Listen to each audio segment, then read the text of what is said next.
جس طرح سے سابق وزیر اعظم نواز شریف کو کلین چٹ دی جا رہی ہے، اس کے معاشرے پر عدالتی اور قانونی نتائج کا شاید کسی کو اندازہ نہیں ہے۔ یہ صورتحال 2018 میں بھی پیدا ہوئی تھی، جب عمران خان کو پاور میں لانے کے لیے اس وقت کی عدالتوں اور مقتدر حلقوں نے یہی رویہ اختیار کیا تھا۔ اس وقت کے طاقتور حلقوں کے نزدیک مسائل کی جڑ نواز شریف تھا، اور اگر اس کی جگہ عمران خان کو لایا جائے تو وہ پاکستان کی سب معاشی اور سماجی مسائل حل کر دے گا، اور پاکستان یکدم دنیا کے بڑے ممالک کی اکانومی کو شکست دے دے گا۔ ان کا خیال تھا شریف خاندان نے پاکستان کو بہت لوٹا، لہٰذا عمران خان جیسا کلین بندہ لانا بہت ضروری ہے جو ملک کو ٹھیک کرے۔ یہ الگ بات کہ جب عمران خان سے وزیر اعظم بننے کے 10 دن بعد پہلی ملاقات ہوئی تو انہوں نے کاشف عباسی کو کہا، جی کاشف پوچھو۔ کاشف جو اس سوال کے لیے تیار نہ تھا فوراً بولا، خان صاحب لگتا ہے آپ حکومت کرنے کو تیار نہ تھے، آپ کی تیاری نہیں تھی۔ عمران خان فوراً بولا، جی کاشف تیار نہیں تھا، مجھے تو پتہ ہی نہیں اب چلا ہے کہ ملک کو کتنے بڑے مسائل کا سامنا ہے، بس آپ سب لوگوں نے میرے فیصلوں پر 6 ماہ کوئی تنقید نہیں کرنی تھی، کوئی نگیٹو خبریں نہیں چھاپنی۔ میں اس وقت حیرانی سے انہیں دیکھ رہا تھا۔ 24 سال سے قوم کو تقریریں اور ٹی وی شوز میں بتاتے رہے تھے کہ ان کی کتنی تیاری ہے اور کتنے بڑے قابل لوگوں کی ٹیم ان کے پاس ہے۔ اب وہی وزیر اعظم بن کر کہہ رہے تھے کہ مجھے تو کچھ علم نہ تھا اور آپ نے مجھے کچھ کہنا بھی نہیں، میں جو غلط درست فیصلے کروں۔ جو اپنے پاس دنیا کے بہترین ٹیم موجود ہونے کا دعویٰ کرتے تھے، ان کی زنبیل سے عثمان بزدار برآمد ہوا یا زلفی بخاری جیسے لندن کے دوست جو پک اینڈ ڈراپ سروس دیتے تھے۔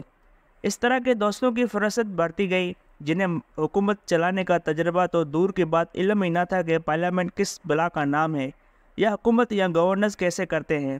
سب نئے لڑکوں کو وفاقی وزیر بنا دیا گیا، جنہوں نے ہر طرف انی مچا دی۔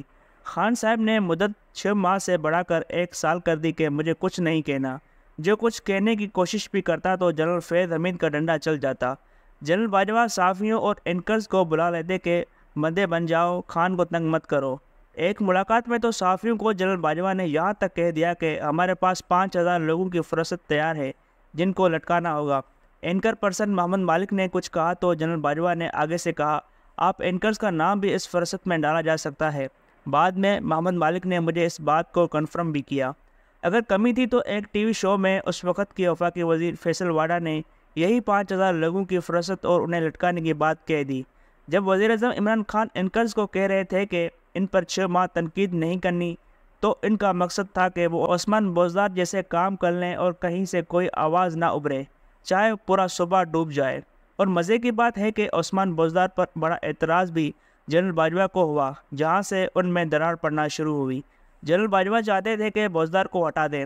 وہی جنرل باجوہ جو صحافیوں کو بلا کر خان کے فیصلوں پر تنقید کرنے سے روکتے تھے، وہ اب خود خان کے فیصلوں سے تنگ آئے ہوئے تھے، اور نتیجہ سامنے ہے جو کچھ ان دونوں کے درمیان ہوا۔ میں تو یہ سمجھ بیٹھا تھا کہ عمران خان ہمیں کہیں گے کہ مجھ پر کوئی رعایت کرنے کی ضرورت نہیں، کھل کر پہلے دن سے میرے فیصلوں کو جج کریں، اچھے ہیں تو تعریف کریں، غلط ہیں تو کھل کر تنقید کریں۔ لیکن الٹا وہ کہہ رہے تھے کہ پہلے 3 ماہ، پھر 6 ماہ اور پھر 1 سال، اور آخر پر کہتے تھے نہیں مزید 10 سال حکومت چاہیے ہوگی، پھر شاید وہ کچھ کر پائیں۔ اس وقت جب عمران خان پارلیمنٹ کے ممبر تھے، وہ کسی بھی کمیٹی کے رکن نہ بنے، کبھی پارلیمنٹ کی کارروائی کو سیریس لیا کہ وہ کچھ جان پاتے کہ حکومت چلتی کیسے ہے۔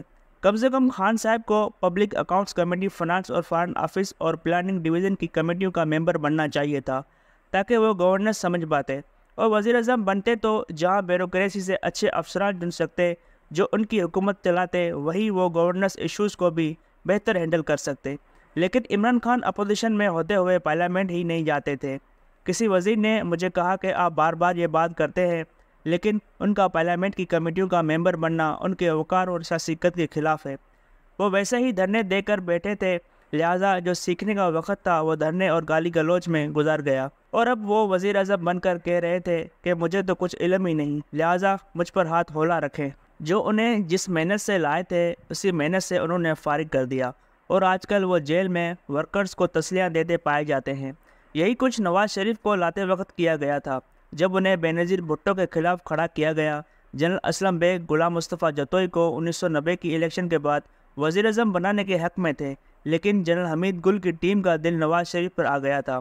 حالانکہ سب کو علم تھا کہ نواز شریف کی کیپیسٹی ایشوز ہیں جو آج بھی جو کہ تو ہیں، لیکن سوچا گیا کہ وہ تابع دار رہیں گے۔ جنرل حمید گل کو لگتا تھا کہ وہ نواز شریف کے ہاتھوں اگلے آرمی چیف بنیں گے، لیکن الٹا جنرل بیگ اور بعد میں جنرل آصف نواز کو بنایا گیا تو وہ نواز شریف کے دشمن ہو گئے، اور بعد میں عمران خان کو سامنے لانے اور سپورٹ دینے میں بھی یہی بات تھی کہ نواز شریف نے چیف نہ لگایا تھا۔ نواز شریف اکثر آرمی چیف لگاتے وقت میرٹ سے ہٹ کر دیگر عوامل پر غور کرتے تھے، جن میں برادری، قسمیں، قرآن، تعلقات، گارنٹیاں اہم ہوتی تھیں، لہٰذا کئی سابق جنرل آج ان کے خلاف ہیں جو سینیٹری لسٹ میں تھے لیکن چیف نہ بنائے گئے۔ خیر، اب نواز شریف بھی واپس آ چکے ہیں۔ 3 دفعہ وزیر اعظم بن کر بھی انہوں نے گورننس سیکھی، نہ شفافیت پر کبھی اعتماد کیا۔ انہوں نے حکومت بھی کاروبار کی طرح چلائی جس میں ان کی فیملی اور بچوں کے کاروبار کا نقصان نہیں ہونا چاہیے۔ نواز شریف اور عمران خان ایک جیسا مزاج رہا ہے کہ دونوں صرف وزیر اعظم بننا چاہتے ہیں، پارلیمنٹ جانا یا گورننس ان کی ترجیحات میں شامل نہیں رہی۔ نواز شریف وزیر اعظم بن کر 400 دن ملک سے باہر رہے تو خان صاحب پارلیمنٹ نہ گئے۔ نواز شریف کی حکومت اسحاق ڈار چلاتے تھے تو عمران خان فرماتے ہیں کہ ان کی حکومت جنرل باجوہ چلاتے تھے۔ اندازہ کریں، جو جلسے جلوس اور ٹی وی پر بلند آہنگ وعدے کرتے تھے وہ اپنی حکومتیں ڈار اور باجوہ کے حوالے کر کے مزے سے زندگی گزار رہے تھے۔ ایک بات طے ہے کہ جس طرح عمران خان کو لایا گیا اور ان کے لیے ہر شے تہس نہس کی گئی، اس طرح اب نواز شریف کو لایا جا رہا ہے تو تصویر رکھیں نتائج بھی وہی نکلیں گے۔ نہ عمران خان کو لانے کے لیے قانون قاعدے کی پرواہ کی گئی، نہ اب نواز شریف کو لاتے وقت کی جا رہی ہے۔ ایک جیسے حالات میں وزیر اعظم بنوانے کا نتیجہ بھی وہی ہوگا۔ جب کوئی نیا کام نہیں ہو رہا تو نیا نتیجہ کیسے نکلے گا؟